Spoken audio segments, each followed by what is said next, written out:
You think, oh, I'm achieving this, so I'm okay. But really, you need to move on and go, let's raise the baseline a little bit higher and move from I'm glad I'm surviving to actually doing something that's significant. This podcast encourages and empowers you to create your own unique real story, develop your own unique real statement, and discover your own unique real self. The power is yours.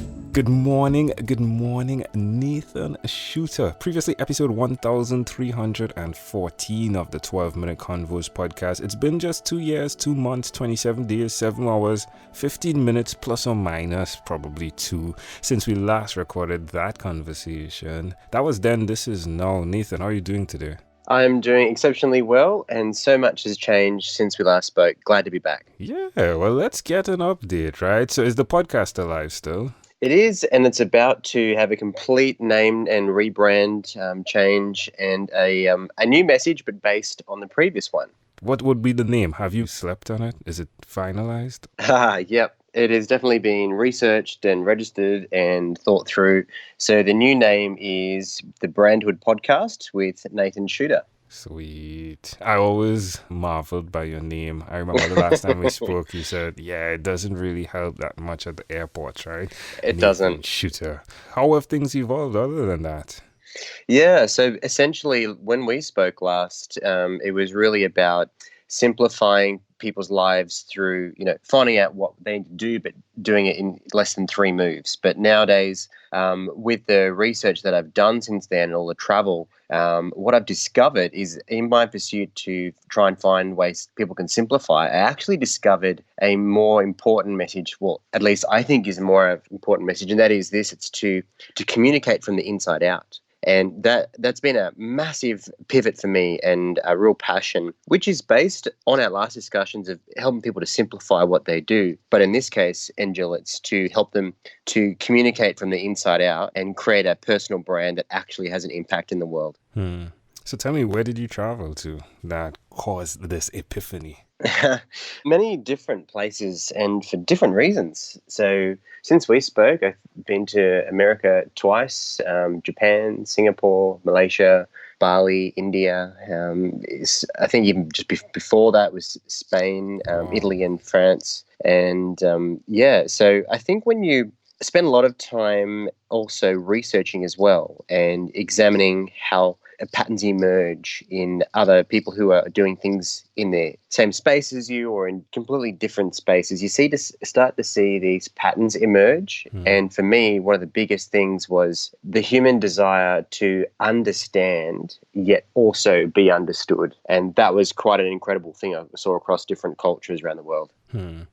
Yeah, now there are certain signs, body languages that come up, right? When you're analyzing these things so deeply. Of course, you're traveling and you're looking for it, right? So those that are living there don't see it as naturally as you do in the midst of that situation. Is that something that happened? Is that accurate? And what were some of the things you saw that you believe could be labeled as universal? I think one of the biggest findings was the shortest distance between a person and the truth is through a story. So, this is not necessarily an amazingly brand new idea, but to me what it was a real psychological shortcut where it's like if you want to teach an idea to someone, doesn't matter what culture they're from, make it so they can go from point A, where they don't know what you're talking about, to point B via something that they can experience. So whether that be, a story or even a small thing is like a joke or something like that, use a vehicle to take people there instead of just straight teaching. So people crave to be involved in the understanding process. That's good. Yeah, the teleportation thing, you come back and things aren't lined up the way it should be, right? Carry me gently. Yeah? Use the boat or the plane. Don't tell me you're going to split my body parts into a million parts and then bring it back. I love that. Now, you've grown up hearing stories. One of the biggest branded individual, I believe, of the time of the last centuries is Jesus. That brand, oh my gosh, the one name, right? Jesus And immediately there's, I believe it's bigger than Coca-Cola, if I'm not wrong, right? But Mm. growing up in a church where your parents were pastors, well, your father, is it your mother and father? Both were, Right. both were full ministers, yeah. I'm thinking storytelling was a major part of what happened there. Do you think that's accurate or not? I think that's a great observation. And one thing that can be said, and this is relevant for everyone listening who is a person of faith or not of faith, and that is what we can learn from people who are preachers is their incredible ability to be able to distill complex ideas. And in this case, it's the life of Jesus or doctrine or however you want to put it, but to distill it into simple, easy to digest packages, which is really fascinating. And other people I've been immersing myself in is, would you believe it or not, comedians. So I listen to a lot of comedians along with, industry experts and preachers and so forth, because comedians and preachers have a lot more in common than people would care to imagine. And that's the ability to be able to distill massive ideas that change the world down into, in their case, a punchline. But absolutely, a story takes people from, this is something I don't understand, to, yes, I now understand. The voice. The voice is something that is beginning to uncover from my conversations, from the statistical data of listening. It seems as though each person at key points of their success, they're able to define that voice that says, hey, you need to do this, or you should stop, or you should help this person, and then going after it. Did you see that as well on your travels? Yes, I think what you might be referring to, if I'm not wrong, is like the intuition. I love that. And and I think one of the big things that emerged was the obvious choice that people make to listen to certain voices over others. So, I've interviewed people on the podcast who are artists, songwriters, politicians, people who are movie directors, and incredible array of different people, and across cultures and their skills. What was very clear is they chose to listen to some voices above others. And then the next thing they did was then to decide what to do with what they heard from that selected voice. It's amazing. Of course, the work is needed, right? There's no way to get around that, right? Until probably, even if we do have the robots that do the work, right? The work is required. It's a major part of it. Now, you've moved from Thrive Media, yeah? That's and right. Now you're moving into the Brandhood, right? Yes. Tell me, correct that if it's wrong. No, you were basically on it. So for the last 16 years, I've had a creative business called Thrive Media, and since a few years after I left school, it's always been about one thing, and that's empower people's ideas.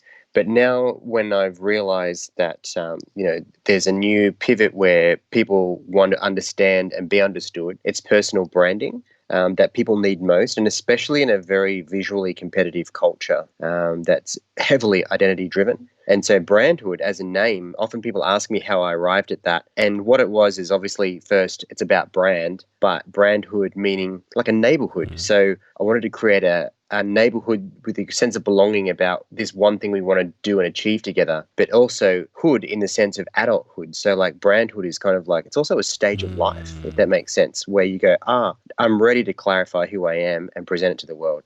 Yeah, I was like, I'm sure there's more to this, right? Immediately. When I heard it, I thought it's, someone pulls up with a really nice car, the way you dress, right? So like the way you dress from your bio pictures, it's one of the smoothest pictures I've ever seen, right? In my podcasting. And I've seen some pictures, but immediately I'm thinking, I wonder what's under the hood, metaphorically. Like a car pulls up, right? Like you want to go pull the hood and see what's under the hood. So yeah, I love that concept of understanding that it's really the core of the individual's branding, who they are, the personal brand. So that's wonderful.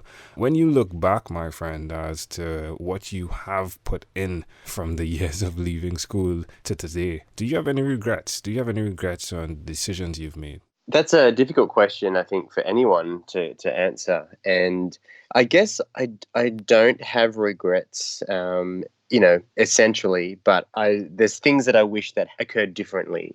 So, in 2011, 12, 13, I'm not sure if people know, but I had a reasonable amount of surgery. And so that left me with a lot of, ongoing health complications. But the thing is, I wouldn't ever choose it again, but I wouldn't change it that it happened, because really with some of those reasons, those complications from surgery is how I got into podcasting and blogging, because I was discovering different ways to create a life. You've not given up. Given the fact that you have experienced what could be the possibility of death in the midst of everything, how do you interact with that now?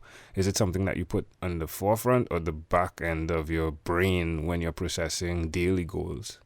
I think it creates a bit of a baseline that would be different for other people. So I think now that, having a kind of a fresher perspective on it, you really realize that how great it is to be born in Australia and in this time, 2020.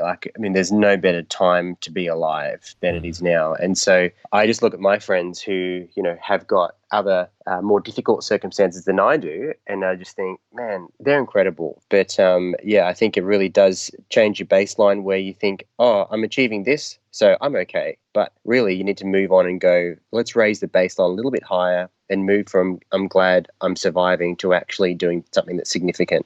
You're amazing, my friend. Where's the best place for people to go to now to check out all that you're bringing to market? Which, again, amazing audience, hey, if it's anything, just check the picture, right? Just check this guy's picture and tell me if I'm off a bit in terms of how much of a straight shooter he is when it comes to personal branding.